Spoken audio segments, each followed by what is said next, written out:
please, if you want to work for the BJP, then bring a BJP flag symbol here and put it on your chest. Then I'll answer you the same way I answer them. Don't pretend to be a pressman. Vikrant, Rahul ji, हवा निकल गई। राहुल जी, राहुल गांधी अपने बयानों की वजह से मुश्किलों में पड़े हैं, फिर भी उनमें कोई सुधार दिखाई नहीं देता। राहुल गांधी की भाषा को लेकर विवाद होता ही रहता है, पर कांग्रेस इनका किस तरह से समर्थन करती है, आइए देखिए। मैं इसलिए बुरा नहीं मानता ये राहुल गांधी के इस अपरिपक्व बयान का, क्योंकि इसके खानदान में मजरू सुल्तानपुरी को गिरफ्तार करने की रिवायत है। इसके खानदान में किशोर कुमार की आवाज को दबाने की, प्रेस एक्ट लाने की, बीजी वर्गीस को अपनी नौकरी से निकालने की, बिहार प्रेस बिल जैसे बिल को लाने की, एंटी डेफेमेशन बिल लाने की और 66A लाने की उनकी प्रथा है। पत्रकारों के विषय में दादी माँ ने सेंसरशिप लगाया और पोता गाली देता है, अपमान करता है, और वो भी उस पत्रकार को जो 15 साल से कांग्रेस कवर करता है। ठीक है, तो आप मान लेते हैं कि किसी पत्रकार ने आपसे सवाल ही पूछ दिया था, तो जिस भाषा का आप प्रयोग कर रहे हो तो गली का आदमी करता है। मैं इसका विश्लेषण इस रूप से करता हूं ना, और भी पहली बार ऐसा नहीं कर रहे हैं। यही कारण है कि सोशल मीडिया पर आप उनको देखिए, पप्पू जैसा टैग किसी भी राजनेता के लिए देना अच्छी बात नहीं है, बिल्कुल वो अनकल्चर्ड जैसा है। लेकिन वो आरोप जैसे ही सोशल मीडिया पर आया, वो राहुल गांधी के साथ चिपक गया, क्योंकि राहुल गांधी जब इस प्रकार की भाषा का प्रयोग करते हैं तो वो समझते ही नहीं है कि वो क्या कह रहे हैं। आप देखिए, नहीं, मैंने अपने जाने का अर्थ है हक्का बक्का रह जाना। ये तो एक आप शब्दकोश में है, ये हिंदी में। अगर किसी व्यक्ति को हम कहें, आज जैसे मैं कह रहा हूं कि पांडे जी की हवा निकल गई, इसका मतलब है पांडे जी हक्के बक्के रह गए। नहीं, या तो फिर आपको हिंदी की समझ नहीं है सर।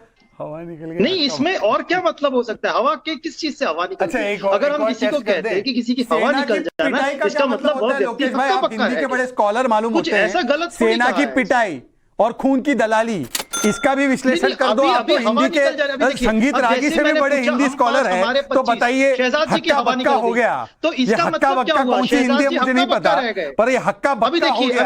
अब ये सेना की पिटाई, हवा निकली हुई है, इसका मतलब क्या है कि इसमें हक्के बक्के है। अच्छा, इसमें गलत क्या है आप मुझे बताएं। फिर अपने घर में भी आप बोलते हैं अपने पिताजी से, माताजी से, मैं समझता हूँ। देखिए, हवा निकलने पर, आपकी हवा निकल गई, डैडी आपकी हवा निकल गई। ये किस प्रकार की भाषा है? सार्वजनिक जीवन में इस प्रकार की भाषा एक व्यक्ति की हवा निकल जाती है। लोकेश भाई, बिल्कुल ऐसे ही बौखलाता है। अरे नहीं सर, लोकेश जिंदल सर, आपको भी पता है आपकी मजबूरी है राहुल गांधी को डिफेंड करना।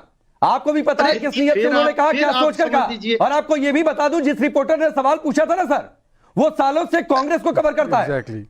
अरे तो फिर सालों से कांग्रेस को कवर करता है, और उससे 20 प्रेस कॉन्फ्रेंस में उन्होंने बीजेपी का टैग दे दिया। उसके बाद आप कह रहे हैं हवा निकल गई, उसके बाद आप उसका विश्लेषण कर रहे हैं कि हक्का बक्का रह गए। पांडे जी, हवा निकल जाना कहां बुरा है? चलिए ठीक है, आप बताइए, रागी की बात अभी पूरी नहीं हुई थी। अब इस पे भी लोकेश भाई प्लीज अब इस पे भी सेक्शन 4 देखिए, राहुल गांधी ऐसा अक्सर करते हैं, और ऐसा अक्सर क्यों करते हैं उसका विश्लेषण आवश्यक है। राहुल गांधी में राजनीतिक योग्यता, राजनीतिक ज्ञान की बहुत कमी है, और उनको एक नेता बनाने की कोशिश किया गया, लेकिन उनमें वो क्षमता नहीं है। और क्षमता से ज्यादा यदि आप दायित्व किसी को दे देंगे, तो उस दायित्व के निर्वाह के लिए यदि उसकी क्षमता नहीं है, तो वो ऐसे ही शब्दों का प्रयोग करता है, क्योंकि उसको कंपेंसेट करना होता है। तो यदि वो बहुत पढ़े लिखे होते और राजनीतिक समझ होती, राजनीतिक उनको जानकारी होती, तो वो हर सवाल का एक बेहतर तरीके से जवाब दे देते, एक नया राजनीति में प्रयोग करते। उनको चैलेंज करना होता तो नरेंद्र मोदी को वो एक से एक घेराबंदी करने के लिए उनके पास बहुत सारी चीजें होती। लेकिन जब वो भाषा का प्रयोग करते हैं, तो आप देखिए क्या कहते हैं, नरेंद्र मोदी तू पिटेगा, तुम गली में निकलोगे, लोग डंडे से तुम्हें तेरे को मारेगा। अब आप सोचिए, राहुल गांधी हमसे भी 8 साल छोटे हैं, और नरेंद्र मोदी से तो वो कम से कम 20 साल छोटे हैं राजनीति में।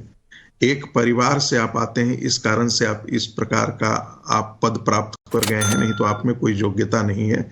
लेकिन आप चूंकि उस जगह पर हैं, तो आप भाषा का क्या प्रयोग कर रहे हैं? तू तड़ाके की भाषा। ये तू तड़ाके की भाषा ये समझ में नहीं आता है। मैं तो कई बार हैरान होता हूं कि राहुल गांधी के सलाहकार कौन है। दूसरी बात, मैं बहुत गंभीरता से इस टिप्पणी को कर रहा हूं, हमको बाद में मत बुलवाइएगा, लेकिन मुझे कहने दीजिए इस चीज को। देखिए, गाइड का एक नायक, गाइड फिल्म थी, वो उसका नायक जो है वो जेल से लौट करके आया था, मंदिर में पाया गया तो लोगों ने पूछा, उसको कहा कि आप सन्यासी हैं। फिर वो खुद भी उसको खाना पीना मुफ्त मिलने लगा तो वो सन्यासी की भूमिका में आ गया। फिर एक दिन कथा कहा कि से एक सन्यासी था जो एक बार बहुत ज्यादा अकाल पड़ा तो उस सन्यासी को व्रत रखा और 10 दिन बाद बारिश हो गई। तो वो चूंकि जेल से निकला था गाइड का नायक, तो उससे वाकई अकाल पड़ गया, तो उसे लोगों ने कहा कि अच्छा आप भी व्रत कर दीजिए। तो व्रत करने के चक्कर में वो उसकी जान चली गई। इनकी बात अखिल खान एक मिनट, संगीत जल्दी पूरा करिए, फिर मैं चंचल आपके पास आऊंगा। रुक जाइए सर, प्लीज अखिल खान रुक जाइए, अभी सिर्फ संगीत पांडे की आवाज होने जा रही है। एक बात रखने दीजिए, 10 सेकंड। देखिए, वही हालत राहुल गांधी की हुई। लोगों ने कहा आप तो सावरकर से भी बड़े हैं, सावरकर माफीनामा मांगते हैं, आप कैसे माफी मांग रहे हैं? उन्होंने कहा मैं सावरकर नहीं हूं। फिर उनको उनके प्रवक्ताओं ने कहा राहुल गांधी शेर आ गया। अब इसकी समझ में हमें नहीं आया। ठीक है, संगीत लगा। लोकसभा की सदस्यता से आयोग ठहराए जाने के बाद कांग्रेस नेता राहुल गांधी को विपक्षी दलों का जोरदार समर्थन मिल रहा है। कांग्रेस आलाकमान इसे सत्ताधारी भाजपा के विरोधी दलों को एकजुट करने के बड़े मौके के तौर पे देख रहा है। दरअसल मानहानि से जुड़े मामले में राहुल को 2 साल की सजा सुनाई गई है। फिर अगले ही दिन उनसे सांसदी भी छीन ली गई। इस फैसले के विरोध में कई विपक्षी दलों की तीखी प्रतिक्रिया सामने आई है। संसद में मुख्य विपक्षी दल कांग्रेस ने समर्थन के इस तरह के दुर्लभ प्रदर्शन का स्वागत किया है और इसे मौके को भुनाने का प्रयास में। इस पर राजस्थान के सीएम गहलोत ने कहा है कि अब चीजें बदल रही हैं। कांग्रेस नेता ने कहा कि उन्होंने हमारा समर्थन करना शुरू कर दिया है और हर कोई उनके समर्थन से खुश है। वहीं कांग्रेस अध्यक्ष मल्लिकार्जुन खड़गे ने इस समर्थन पर खुशी जाहिर की है। उन्होंने कहा कि मैं उन्हें धन्यवाद देना चाहता हूं क्योंकि वो लोकतंत्र को बचाने के लिए हमारे साथ खड़े हैं। कांग्रेस के सीनियर नेता जयराम रमेश भी कह चुके हैं कि विपक्षी दलों की एकता को सही तरीके से आगे बढ़ाने की जरूरत है। उन्होंने कहा कि कांग्रेस अध्यक्ष संसद में हर दिन विपक्षी दलों के साथ बातचीत करते हैं, अब प्रयास बाहर भी करना होगा। दरअसल अगले साल ही लोकसभा चुनाव होने हैं। ऐसे में विपक्षी दलों की एकता को लेकर सवाल लगातार उठ रहे हैं।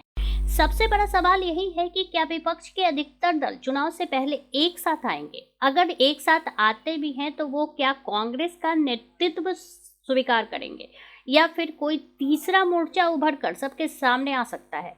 ऐसी कई अटकलें लगाई जा रही हैं, मगर कुछ भी दावे के साथ कहना मुश्किल है। इस डिबेट को लेकर आपकी क्या राय है, हमें जरूर बताएं। हमारे साथ जुड़े रहने के लिए चैनल को लाइक एंड सब्सक्राइब करना ना भूलें।